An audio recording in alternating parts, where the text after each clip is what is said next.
everybody, it's Brad, back with a brand new video. I have an awesome interview for you with the writer, director, and stars of the new film, Brightwood. But before we get into that, I just want to say subscribe to the channel so you never miss any of these or any other videos that we put over here on the channel. All right, are you ready? Let's get into that loop. Let's talk about Brightwood. Hey everybody, I am excited. I'm here with the writer-director of Brightwood, Dane, Elcar, and the stars of the movie, Dana Berger and Max Woertendyke. How are you guys doing today? Great. Doing great. So happy to be here. Now, I know, Dane, you and I connected in Cincinnati at the Horror Hound Expo in March. And we met like that first day, and I don't think we saw each other again the entire weekend. Yeah, it was packed. It was a busy place. And so I'm glad that we finally got to connect, months later on the film, so we can kind of talk how things have been going a little bit more and kind of go from there. So how was your time at Horror Hound in March? Horror Hound was great. JK and Zoe were fantastic. The filmmakers, it was so great to kind of mingle with the filmmakers. I made a lot of connections and friends, and there was some there was awesome films. I didn't get to see like as many as I wanted to, but it was a great program altogether. And how did your screening go? Because you screened the first night? We did. It was a late screening, which was it's a little harder, but in general, I think the reaction was really good. Okay, and for people who don't know about Brightwood, just let us know what is Brightwood. Brightwood is it's a horror film about relationships. It's about a couple that go out on a morning jog and they around a pond and they can't seem to find their way out, and they get stuck no matter which way they go, and it kind of forces them to have to deal with each other. But it's also exciting and it gets pretty crazy. Yeah, the further they get into it, the more mayhem seems to follow. Yes. And it was a very simplified. I mean, it's just the two of you, Max and Dana. It's just you two at a pond, and then so it's very dialogue driven and very, emotionally driven kind of story. How is that for the both of you? Just you two out by a pond.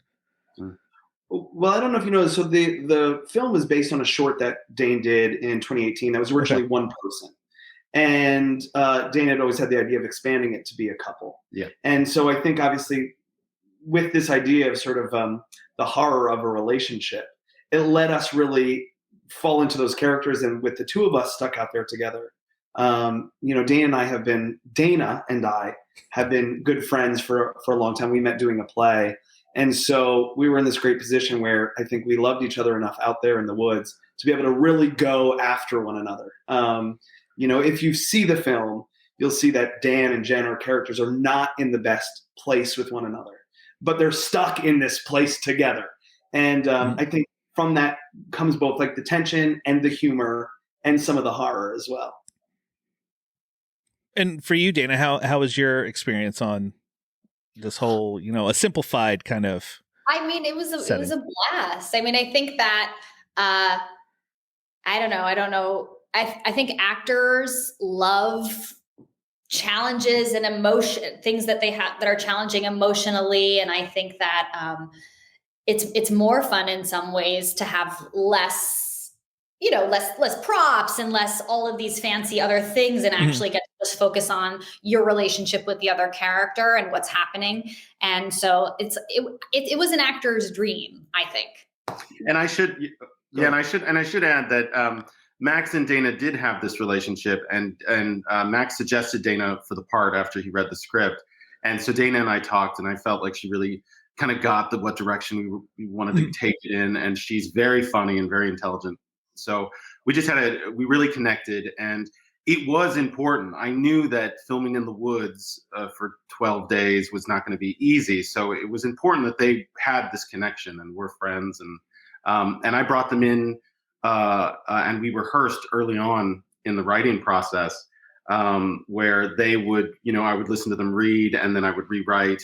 And that happened for a few months before we actually went to film, and that really helped distill down the language of the script, and I think was very beneficial and fun. I was going to speak to that too. We had the luxury of what a lot of films don't get to do, and part of this was just actually because of when we shot, which was May 2021, so it was still in the midst of the pandemic, and so we did in some ways we had this luxury of being able to rehearse on Zoom prior. And as Dane mentioned, he did a lot of rewriting as we were rehearsing.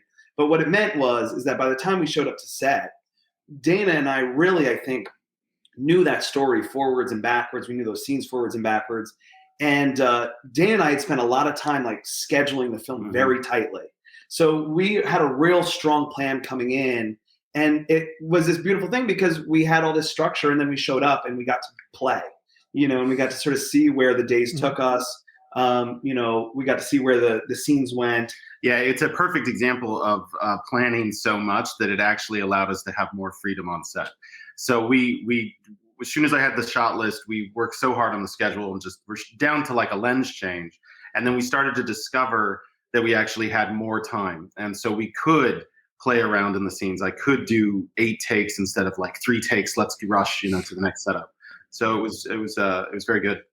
I mean, I just think it's great trivia that we had so much to film in such a short amount of time that Dane actually like went out into like a field and practiced lens changes at one point. The changing of the lens was fast enough to like conserve time. I just think that's like training for a marathon or something.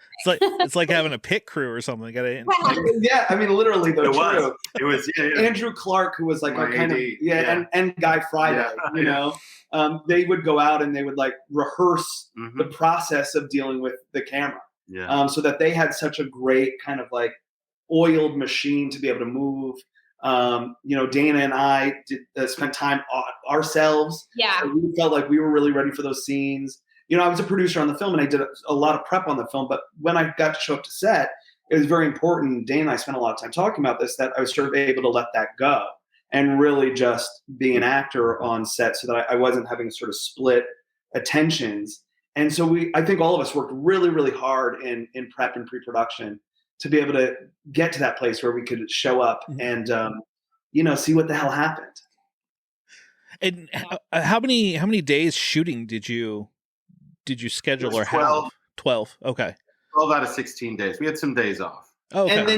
And then Dane went out and did like 2 days of B-roll. Okay. And what I loved about the film, like you can tell that you two kind of have a really good chemistry. So, you bounce back and forth off each other really well. And there's a lot of those quick, quirps kind of back and forth. Like you just get this feeling that these two are in a relationship, and that's what I love. So then it really adds to the emotion of it. And then also I want to ask you, Dane, the first thing I thought as I was watching it kind of felt like, a Twilight Zone or something like that kind of thing. Was that something that kind of influenced you? Especially the short film that I made, I always kind of described it as kind of like a Twilight Zone. But what I was doing with the short film, which was called The Pond, I was experimenting with the actual kind of plot of the film that would eventually become Brightwood. And so when I went to write it, and then, like I said, I knew I wanted it to be a couple. I kind of knew the game. I knew what was going to happen with The Pond. I knew the ending of the movie. I knew all of that. So it was really just about throwing this couple into that environment and then just allowing it to kind of organically grow and see where it went. And how has the running festivals and screenings and such not with Brightwood?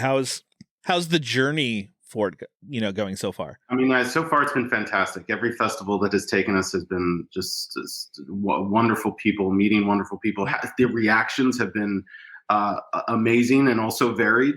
The film is kind of designed in a way where I think depending on where you are in your own relationships or how you feel about relationships, you can have a different reaction to it. There was a man in Austin when we premiered at Other Worlds who came up to me and just said, that your film really upset me. And I said, okay, that's okay. That's all right. You can have that reaction. And then when we took it to San Francisco for another Hole in the Head, some woman screamed out, "This is my new favorite romantic comedy." So, so last night we had our New York City premiere last night at Cinema Village as part of Big Apple Film Fest, and one of my friends came to see it, and she texted me this morning, and she sent me an audio message, and she said, "I've never been so happy to be single in my life." And just to put into context too, a little self-congratulatory here, but out at Another Hole in the Head in San Francisco, we won Best Sci-Fi Feature as an audience award. At Horror Hound, we won Best Editing, and we're runner-ups for Best Director, Best Actors. So, I think the being in the audience and watching people watch has been incredibly validating and exciting. But it's also nice to sometimes get, little pieces of paper that say accolades as well too. Yeah. And what's the future of Brightwood? Are people gonna be able to see it at home hopefully soon, or? Yeah, sure. So we have. We've been picked up for distribution here in North America by a company called Cinephobia Releasing. So we're definitively going to be releasing on TVOD August 22nd, AVOD, SVOD a little bit later in that time. Mm-hmm. We're hoping that we might be able to finagle a little more time in the theater here on the East Coast. We've also just found out that we're going to be available in Germany in German language. So Dana and I are going to be dubbed over in German voices, which is something I'm really thrilled to see. We have a great sales agent who's continuing to pitch the film internationally and see if we can get some more global sales. But it will definitively be available here in the US and in Canada August 22nd. Okay, awesome. Yeah. We'll keep you posted. Once we have a button for people to push, we'll definitely let you know. Now, before we wrap things up, what do you have? Do you have anything in the works for after all this Brightwood excitement kind of falls down? Max and I have been working on a project for a while. Everything's a bit on hold because of the WGA strike, which I'm stand with the WGA. But we do have a project Max is producing that when things, do kind of settle down, we hope to really jump on it. Yeah. I mean, we were lucky in the sense that we knew we wanted to do this project a while ago, and we also knew it was happening. So we sort of got everything set up prior to the strike. And now we're in the process of, just figuring out what's next. And as soon as we have information about that, we really want to be able to move forward on that. That's been a project that Dane and I have been working on in various iterations for a while. I mean, this is, I think, our 5th collaboration together, something like that. So it's been a long time coming, and getting to do Brightwood as a first feature. It's Dane's first feature as a writer director. It's my first feature as a producer. We're excited to keep doing more. Dana and I really want to play incestuous criminal twins in some movies. So, if anyone's got that script, we're really happy to talk. And Dana, after all this Brightwood and everything, what are some things you have in the works? I don't know. I'm just auditioning. Like, that's kind of the way you're waiting for the film for you and Max to do is what. Yeah. I'm waiting for that. Yeah. I mean, we'll see. That's kind of the lifestyle of an actor. It's very sort of, you don't know what's going to happen next. And like, that's part of the fun of it. And that's also part of the roller coaster. I mean, it was 2020, the height of the pandemic, and everything was fucking awful. Like it was for everybody. And I got this text from Max. I just remember it was like right around Christmas. And he just said, "You wouldn't be interested in like working on an indie horror film with me playing a couple in the woods, would you?" And I was like, yes, I would. Like, what? I mean, I was just dying to do anything. And it just like that, it happened. So that's something that can happen for actors, is like one day you're unemployed and the next day you're like, oh, I'm starring in a movie. Okay. Yeah, that's great. So, and audiences might recognize Dan too, because she was a recurring character on Orange is the New Black. So her face has been out there. So if you recognize her, that's why, because you've seen her on the TV. Where can everyone follow along for Brightwood so they can, keep the updates of where it could be playing near them? Or our main handle is brightwood.movie. It's on Instagram, Facebook, TikTok, Twitter. So I'd say we probably, like, Instagram is probably the tool we use the most realistically. But if you're interested, you can find at brightwood.movie on Instagram. I'm at Woertendyke. Good luck spelling it, but it's my last name on Instagram. I'm at dana.merrill.berger. Do you know what your handle is? Yes, I'm at Dane Elcar.